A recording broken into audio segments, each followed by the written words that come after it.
విశాఖలో మాజీ మంత్రి అమర్నాథ్ మీడియాతో మాట్లాడుతున్నారు. లైవ్ చూద్దాం. ప్లాంట్లో ఉన్నటువంటి కార్మికుల తాలూకా పిఎఫ్ డబ్బు కానీ లేదా థ్రిఫ్ట్ సొసైటీకి సంబంధించినటువంటి డబ్బు కానీ ఇదొక 1100 కోట్ల రూపాయలు ఉంటే దీన్ని బ్యాంకులకు చెల్లించేటువంటి కార్యక్రమం చేశారు.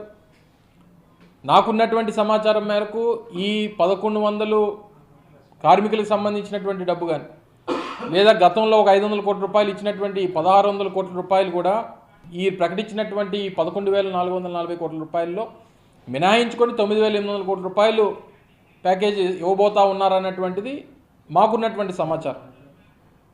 మరి గతంలో ఇంత 1,600 కోట్ల రూపాయలు వచ్చినటువంటి డబ్బు ఇచ్చినప్పుడే మీరు కార్మికులకి గతం నుంచి 3 నెలల నుంచి జీతాలు లేవు, పూర్తి స్థాయి నడవాల్సినటువంటి ప్లాంట్ పూర్తి కెపాసిటీలో నడవట్లేదు.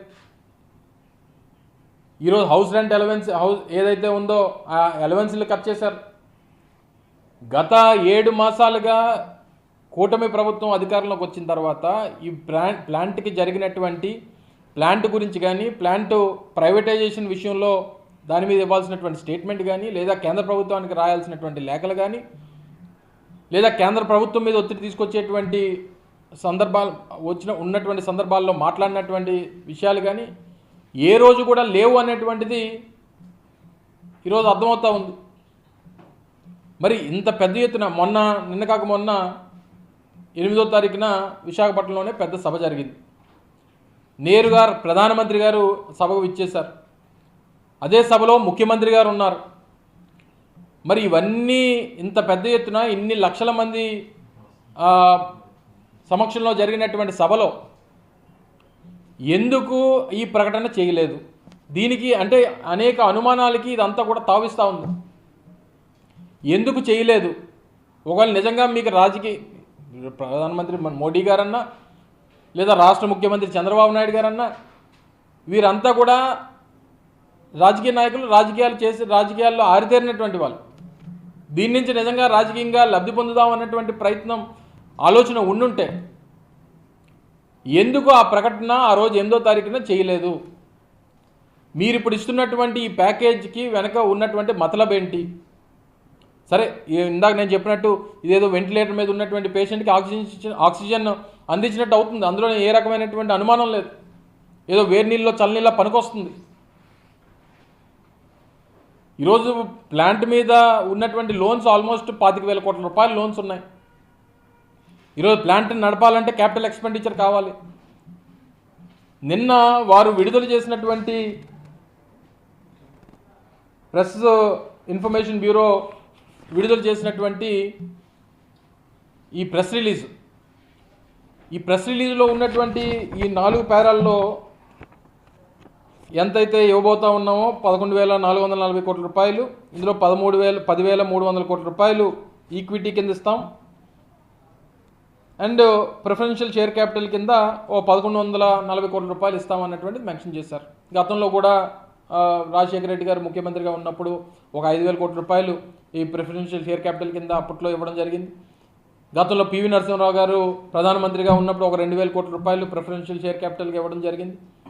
ఇవన్నీ కూడా ప్రిఫరెన్షియల్ షేర్ క్యాపిటల్స్ అనేటువంటివి గతంలో అనేక సందర్భాల్లో అనేక ప్రభుత్వాలు ఇచ్చినప్పుడు, గతంలో వాజ్పేయి గారు ఉన్నప్పుడు ఒక 1,300 కోట్ల రూపాయలు అంతా ఇవ్వడం జరిగింది. ఇవి ఇవ్వడం ఒక 10 ఏళ్ళ తర్వాత 5 ఏళ్ళ తర్వాత దాన్ని తిరిగి కట్టేసేటువంటి బాధ్యత, మళ్ళీ ప్లాంట్ తీసుకొని మళ్ళీ తిరిగి కట్టేసేటువంటి బాధ్యత తీసుకునేవి. అయితే ఈ ఇచ్చేటువంటి ఈ క్రమంలో ఇందులో వీరు ఏం మెన్షన్ చేశారంటే, ఇప్పుడున్నటువంటి పరిస్థితుల్లో అంటే 31/3/2024 అంటే గత సంవత్సరం ఆర్థిక సంవత్సరం పూర్తయ్యేటువంటి సమయానికి ప్లాంట్ తాలూకా వాల్యూ -4,538 కోట్ల రూపాయలు ప్లాంట్ తాలూకా వర్త్ కింద వారు మెన్షన్ చేశారు. దాంతోపాటు ప్రజెంట్ ఉన్నటువంటి అసెట్స్ 7,600 కోట్ల రూపాయలు, లైబిలిటీస్ అంటే అప్పులు కట్టాల్సినటువంటి డబ్బు కానీ అప్పులు కానీ ఇవన్నీ కూడా 25,000 కోట్ల రూపాయలు అంటే 26,000 కోట్ల రూపాయలు లైబిలిటీస్ ఉన్నట్టుగా నిన్న వారు ఇచ్చినటువంటి పత్రికా ప్రకటనలో ఉన్నాయి.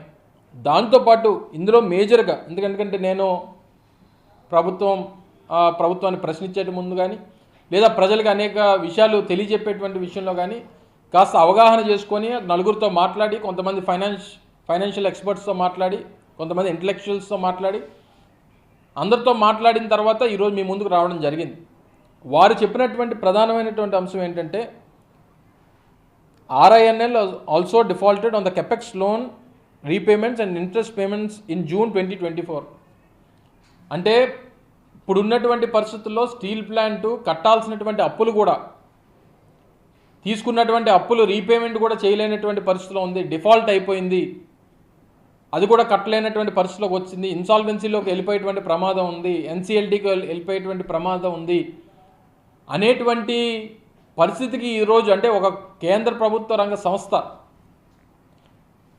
దేశంలోనే అత్యంత ఉన్నతమైనటువంటి పేరుగాంచినటువంటి RINL ఈరోజు ఈ పరిస్థితికి వెళ్ళిపోతే రేపు దేశంలో మిగిలినటువంటి పరిశ్రమలు కానీ, లేదా దేశంలో ఒక కేంద్ర ప్రభుత్వ రంగ సంస్థ ఈరోజు ఈ పరిస్థితికి వెళ్ళిపోతే రేపు దేశం తాలూకా ఇమేజ్ బ్యాంకులో దీంట్లో కానీ, లేదా ఇతర దేశాల విషయంలో కానీ కేంద్ర ప్రభుత్వ రంగ సంస్థలనే కాపాడలేనటువంటి పరిస్థితిలో దేశం ఉంది, భారతదేశం ఉంది అనేటువంటి పరిస్థితి ఎక్కడ వస్తుంది అనేటువంటి ఉద్దేశంతో మేము ఈ రివైవల్ ప్యాకేజ్ ఇస్తున్నట్టుగా ప్రకటన అర్థమవుతా ఉంది అనేటువంటిది కొంతమంది ఫైనాన్షియల్ ఎక్స్పర్ట్స్ చెప్పేటువంటి అంశం. సో దీని ప్రకారం ఒకవేళ మీరు కాపాడాలన్నటువంటి ఉద్దేశం ఉండుంటే సరే, ఈ ప్రకటనలతో పాటు ఏదైతే సెంటిమెంట్గా ఉన్నటువంటి ప్రైవేటైజేషన్ ఇష్యూ ఏదైతే ఉందో దాని మీద ఎక్కడ కూడా ప్రకటన చేయలే.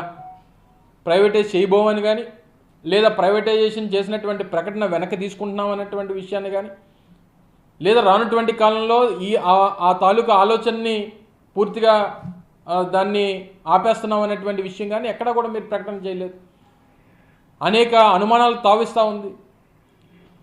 ఈరోజు పేమెంట్స్ తీసుకునేటువంటి దానికి, ఎందుకంటే అనేక రకాలైనటువంటి సప్లైస్ చేసేటువంటి సంస్థలు ఉన్నాయి. ఈరోజు టాటా కానీ, జిందాల్ కానీ, లేదా NMDC కానీ, ఇలాగ అనేక సంస్థలు ఈరోజు ప్లాంట్ ఆపరేషన్స్లో కానీ, లేదా కావాల్సినటువంటి రా మెటీరియల్స్లో కానీ ఈరోజు సప్లై చేసేటువంటిది కంపెనీలు చాలా ఉన్నాయి. ఈరోజు ఈ డబ్బు వస్తే సహజంగా మనందరికీ తెలుసు, ఒక అప్పు తీసుకున్నటువంటి వ్యక్తి ఏదో రూపంలో తీసుకున్నటువంటి వ్యక్తికి ఏదో రూపంలో డబ్బు వస్తుందనంటే అప్పు ఇచ్చినటువంటి వారందరూ కూడా వారిని చుట్టుముట్టేటువంటి పరిస్థితి వస్తుంది. అంటే ఈరోజు జిందాల్కి ఒక 1000 కోట్ల రూపాయలు, లేదా టాటాకు ఒక 800 కోట్ల రూపాయలు, లేదా NMDCకి ఒక 3000 కోట్ల రూపాయలు, రేపు పొద్దున ఈ పేమెంట్స్ అన్నీ కూడా మీరు చేసేస్తే మరి మీరు ఇచ్చినటువంటి డబ్బు దేనికి ఉపయోగపడుతుంది? రేపు అంతకంటే ప్రమాదకరం ఏంటంటే VRS ఎందుకు మీరు ఇనిషియేట్ చేశారు? ఇప్పటికే 7.2 million metric tons కెపాసిటీతో నడవాల్సినటువంటి plant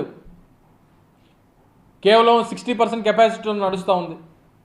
3 blast ఫర్నెస్లతో నడవాల్సినటువంటి plant 2 blast ఫర్నెస్లు మాత్రమే ఆపరేషన్లో ఉన్నాయి. మరి ఉన్నటువంటి 20,000 మంది కెపాసిటీతో నడవాల్సినటువంటి యూనిట్ ఈరోజు కేవలం 11,000 12,000 కెపాసిటీతో నడుస్తూ ఉంది. మరి ఇంకా ఉన్నటువంటి ఎంప్లాయీస్ని మీరు ఇంకా తగ్గించాలన్నటువంటి ప్రయత్నం చేస్తే ప్లాంట్ని ఏం చేయాలన్నటువంటిది మీ తాలూకు ఉద్దేశం.